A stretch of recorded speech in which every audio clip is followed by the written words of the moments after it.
আসসালামু আলাইকুম সুপ্রিয় শিক্ষার্থীরা, সবাই কেমন আছো? আজকে তোমাদেরকে শেখাবো অ্যাসার্টিভ থেকে ইন্টারগেটিভের রুল। তো দেখো, এখানে আমি রুল 1 এ লিখেছি অক্সিলিয়ারি ভার্বযুক্ত সেন্টেন্সকে ইন্টারগেটিভ করতে হলে প্রথমে অক্সিলিয়ারি ভার্বটি বসে। তো সেন্টেন্সে যদি অক্সিলিয়ারি ভার্ব থাকে তাহলে সেটাকে যখন আমরা ইন্টারগেটিভ করব, তো সেই অক্সিলিয়ারি ভার্বটাকেই প্রথমে লিখতে হবে এবং এরপরে সেন্টেন্সটি যদি অ্যাফার্মেটিভ হয় তাহলে একটা নট বসবে এবং নটটা সংক্ষিপ্ত আকারে বসবে। আর যদি সেন্টেন্সটা নেগেটিভ হয় তাহলে সেন্টেন্সে থাকা নট বাদ হয়ে যাবে। এরপরে সাবজেক্ট বসবে এবং সাবজেক্টের পরে সেন্টেন্সের বাকি যতটুকু অংশ থাকে ততটুকু বসবে। এবং যেহেতু ইন্টারগেটিভ সেন্টেন্স সেহেতু সবশেষে অবশ্যই একটা প্রশ্নচিহ্ন বসবে। তাহলে কি কি শিখলাম দেখো, যে প্রথমে অক্সিলিয়ারি ভার্বটি বসবে, তারপরে সেন্টেন্সটি যদি অ্যাফার্মেটিভ হয় সেক্ষেত্রে একটা নট সংক্ষিপ্ত আকারে বসবে, আর যদি নেগেটিভ সেন্টেন্স হয় তাহলে নটটি বাদ হয়ে যাবে। এরপরে সাবজেক্ট বসবে, তারপরে সেন্টেন্সের বাকি অংশ বসবে। একটু এক্সাম্পল দেখো, তাহলে তোমরা বিষয়টা আরো একটু ক্লিয়ার ভাবে বুঝবে। দেখো, এখানে আছে দে আর প্লেইং ফুটবল। তো দেই সাবজেক্ট আছে, এরপরে আর আছে।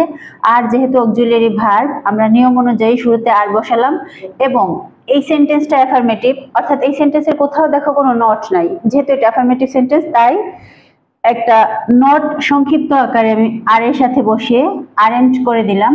এরপরে সাবজেক্টটা বসালাম নিয়ম অনুযায়ী। সাবজেক্ট দেই বসছে এবং তারপরে সেন্টেন্সের বাকি যতটুকু অংশ প্লেইং ফুটবল সেটা বসালাম এবং সবশেষে একটা প্রশ্ন চিহ্ন বসলো। এরপরে সেন্টেন্সে দেখো আছে she had not done the work. তো এখানে শি হ্যাড নট, দেখো হ্যাডের পরে একটা নট আছে।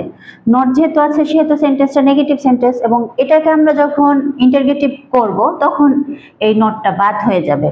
তো নিয়ম অনুযায়ী আমরা প্রথমেই অক্সিলিয়ারি ভার্বটা লিখবো। এখানে ভার্ব টু হ্যাভ এর হ্যাড আছে, তো শুরুতেই হ্যাড নিয়ে নিলাম। এরপরে সাবজেক্ট নিয়ে নেব, যেহেতু নট বাদ হয়ে যাবে ওটা বাদ দিলাম, হ্যাড। এরপরে শি, তারপর সেন্টেন্সের বাকি অংশ ডান দ্য ওয়ার্ক লিখলাম, ডান দ্য ওয়ার্ক এবং শেষে একটা প্রশ্ন চিহ্ন। তাহলে দেখো আমরা সহজেই শিখলাম কি, যে যদি অ্যাসার্টিভ সেন্টেন্স অক্সিলিয়ারি ভার্ব যুক্ত হয় তাহলে তাকে ইন্টারগেটিভ করার সময় প্রথমেই অক্সিলিয়ারি ভার্ব বসবে, তারপর অ্যাফার্মেটিভ সেন্টেন্সের ক্ষেত্রে একটা নট বসবে সংক্ষিপ্ত আকারে, আর নেগেটিভ সেন্টেন্সের ক্ষেত্রে নটটা বাদ হয়ে যাবে। এরপরে সাবজেক্ট বসবে, তারপরে সেন্টেন্সের বাকি অংশ বসিয়ে একটা প্রশ্ন চিহ্ন বসবে। অক্সিলিয়ারি ভার্ব বিহীন সেন্টেন্সকে ইন্টারগেটিভ করতে হলে কি করতে হবে দেখো, প্রথমেই একটা টেন্স ও পার্সন অনুযায়ী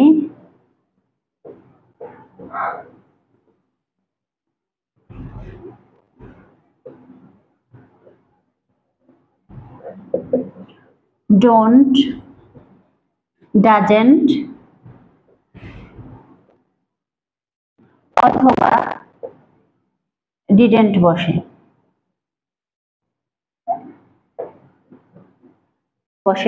কি বললাম, যে টেন্স ও পার্সন অনুযায়ী। তো যদি দেখো প্রেজেন্ট টেন্স হয় সেক্ষেত্রে ডোন্ট অথবা ডাজেন্ট বসবে।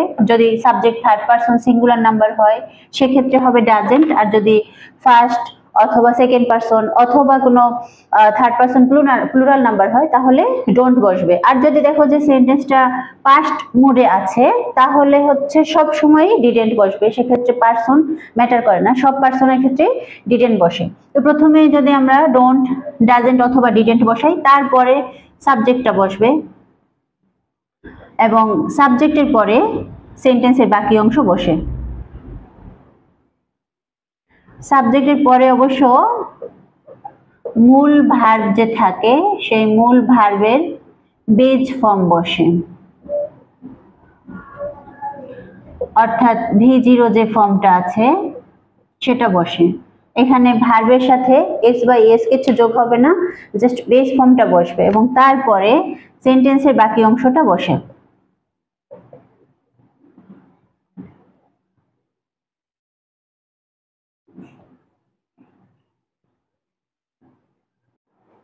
এরপরে দেখো রুল 3। তো রুল 3 তে কি আছে দেখো, যদি সেন্টেন্সের শুরুতে এভরিবডি, এভরিওয়ান অথবা অল থাকে তাহলে কি হবে।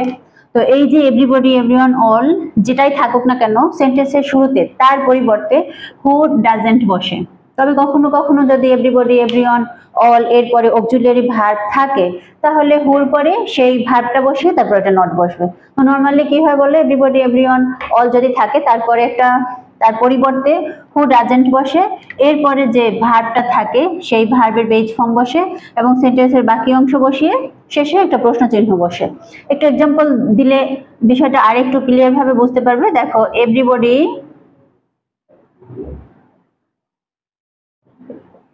loves flowers।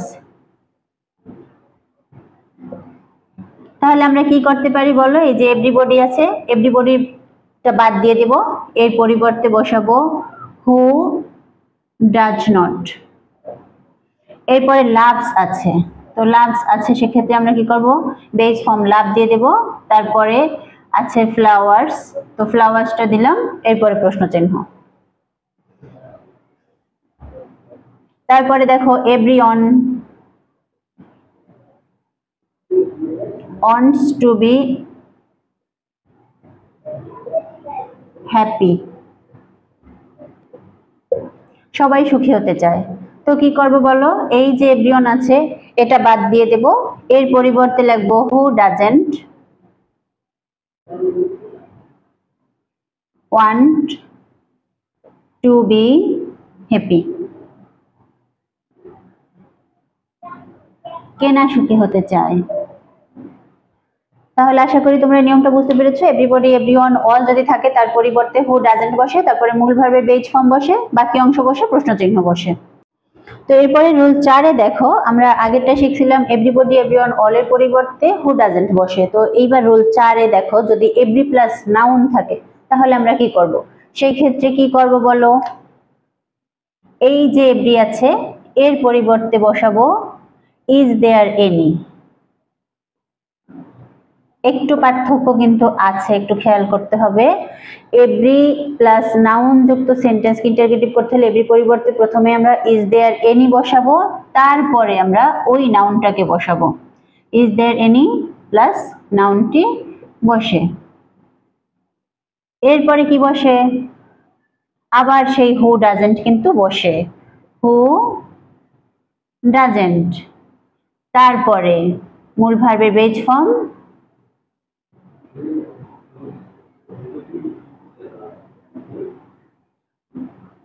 প্লাস বাকি অংশ এবং সবশেষে প্রশ্ন চিহ্ন। তাহলে একটু পার্থক্যটা বোঝো যে এভরিবডি, এভরিওয়ান, অল না থেকে যদি এভরি পরে কোনো একটা নাউন থাকে সেক্ষেত্রে আমরা কি করবো, এভরির পরিবর্তে ইজ দেয়ার এনি বসাবো, তারপরে নাউনটা বসাবো, তারপরে কিন্তু সেই আগের মতোই হু ডাজেন্ট, তারপরে মূল ভার্ব বেজ ফর্ম, তারপরে বাকি অংশ। যেমন দেখো একটু, every rose has a thorn.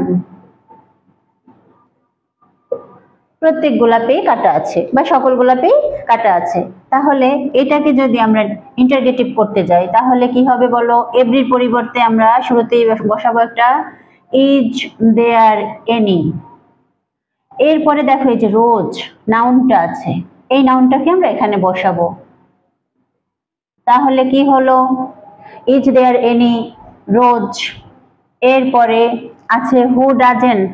এখানে কিন্তু রোজটা যেহেতু একটা ব্যক্তি নয়, যে কোনো একটা বস্তু, তো এখানে হু না বসে হুইচ অথবা দ্যাট, তারপরে ডাজেন্ট। এটা শুরুতে লিখি নাই, কারণ হচ্ছে তাহলে তোমরা গুলিয়ে যেতে পারতে।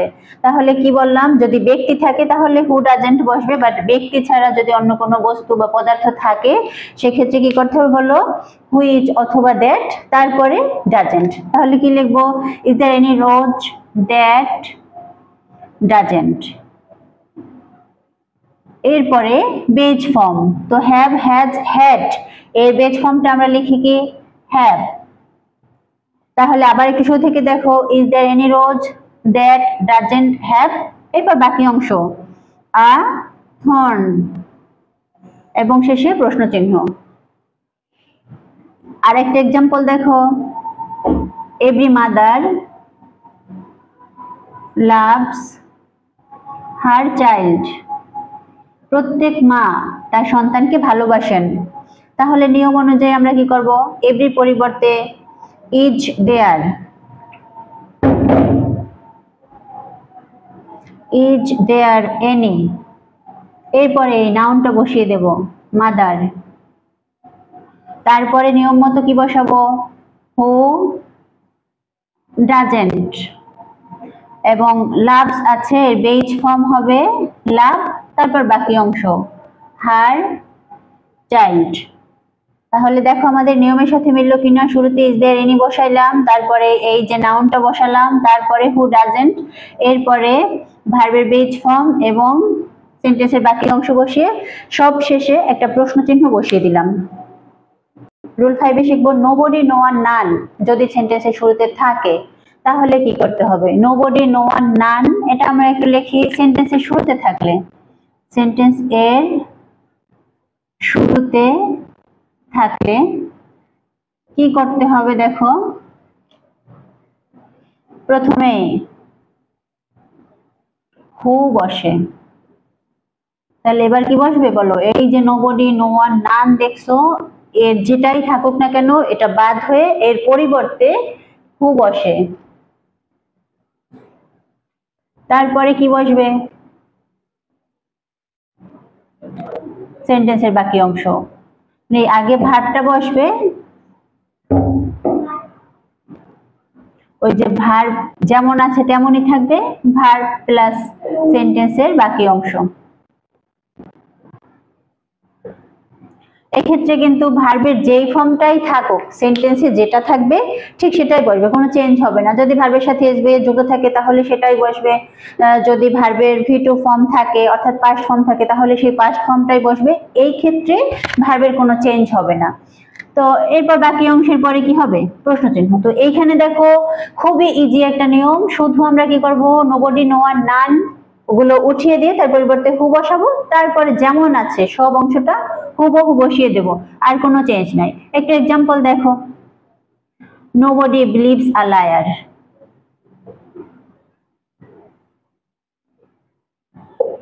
তো আমরা কি করতে পারি, নিয়ম অনুযায়ী নোবডির পরিবর্তে একটা হু বসাতে পারি, আর কিন্তু কোনো চেঞ্জেস নাই। তাহলে কি হবে, হু বিলিভস আ লায়ার, মিথ্যাবাদীকে কে বিশ্বাস করে। এরপরে দেখো none can do the work, তাহলে আমরা কি করব, নানের পরিবর্তে হু বসাবো শুধু, আর কোনো চেঞ্জ নাই, ক্যান ডু দি ওয়ার্ক যেমন আছে ঠিক তেমন থাকবে এবং শেষে একটা প্রশ্ন চিহ্ন বসবে। তাহলে নিয়মটা কি শিখলাম বলো, যে নোবডি, নো ওয়ান, নানের পরিবর্তে হু বসে, বাকি সব অপরিবর্তিত থাকে এবং শেষে গিয়ে একটা প্রশ্ন চিহ্ন বসে। রুল 6 কি দেখো, সেন্টেন্সের শুরুতে যদি নাথিং থাকে তাহলে আমরা কি করব, ওই নাথিং এর পরিবর্তে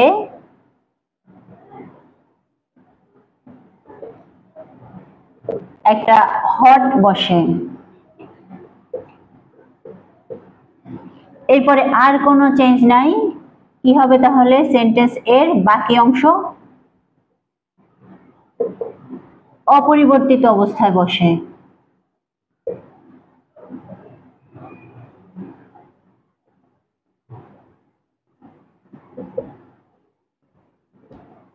আর শেষে একটা প্রশ্ন চিহ্ন বসে। তাহলে দেখো এক্ষেত্রেও কিন্তু খুবই ইজি একটা নিয়ম, যদি নাথিং থাকে তাহলে তার পরিবর্তে হট বসে আর কোনো চেঞ্জেস নাই।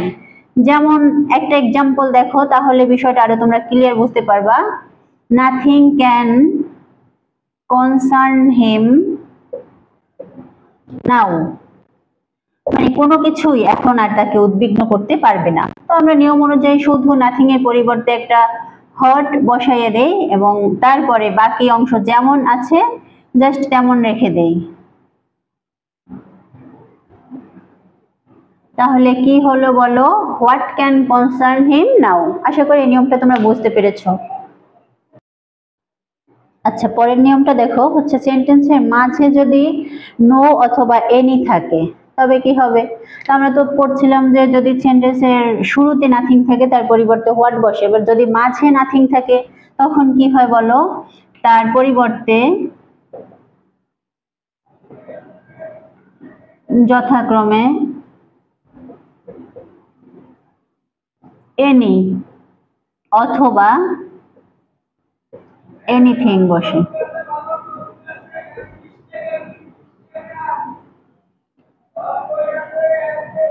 তাহলে দেখো যদি সেন্টেন্সের মাঝে নো থাকে তার পরিবর্তে এনি বসবে, এবং নাথিং থাকলে তার পরিবর্তে হচ্ছে এনিথিং বসবে। এক্সাম্পলটা একটু দেখো, I have nothing to do. তাহলে নিয়ম অনুযায়ী আমার এখানে অক্সিলারি ভার্ব আছে হ্যাভ, হ্যাভ দিয়ে আমরা ভার্ব শুরু করব, যেহেতু এটা নেগেটিভ সেন্টেন্স এরপরে আর কোনো নট বসবে না, এবং এরপর একটা আমি সাবজেক্টটাকে নিয়ে নেব হ্যাভ আই। তারপরে দেখো নাথিং আছে, নাথিং এর পরিবর্তে এনিথিং, তাহলে কি হলো have I anything to do, আর কিন্তু কোনো চেঞ্জেস নাই। তারপরে দেখো there is no use of this pen, এই কলমটির আর কোনো ব্যবহার উপযোগিতা নেই। তো আমরা কি করব, নিয়ম অনুযায়ী অক্সিলিয়ারি ভার্ব ইজ আছে, ইজটাকে নিয়ে নিলাম এবং ইজের পরে সাবজেক্ট দেয়ার নিয়ে নিলাম। যেহেতু এটা নেগেটিভ সেন্টেন্স তার জন্য ইজের সাথে নট যুক্ত হয়নি, এবং এখানে যেহেতু নো আছে তাই আমরা নোর পরিবর্তে এনি বসাবো। তাহলে কি হলো দেখো, is there any use of this pen. তো শেষ হলো অ্যাসার্টিভ থেকে ইন্টারগেটিভ করার রুলগুলো। এগুলো তোমরা বেশি বেশি প্র্যাকটিস করবে, আশা করি এতে তোমাদের আর কোনো সমস্যা থাকবে না। এবং ইন্টারগেটিভ থেকে যখন অ্যাসার্টিভ করবে তখন এই রুলগুলোকে জাস্ট উল্টে দেবে, তাহলেই হয়ে যাবে। আর এরপরে আরো এরকমের আরো ভিডিও পেতে হলে ভিডিওটা দেখে যদি তোমাদের ভালো লেগে থাকে বা তোমাদের উপকার হয়ে থাকে, আর যদি তোমরা এরকম ভিডিও আরো পেতে চাও তাহলে আমার চ্যানেলটাকে সাবস্ক্রাইব করে রাখবে এবং কমেন্ট শেয়ার করতে ভুলবে না। ধন্যবাদ, সবাই ভালো থাকো।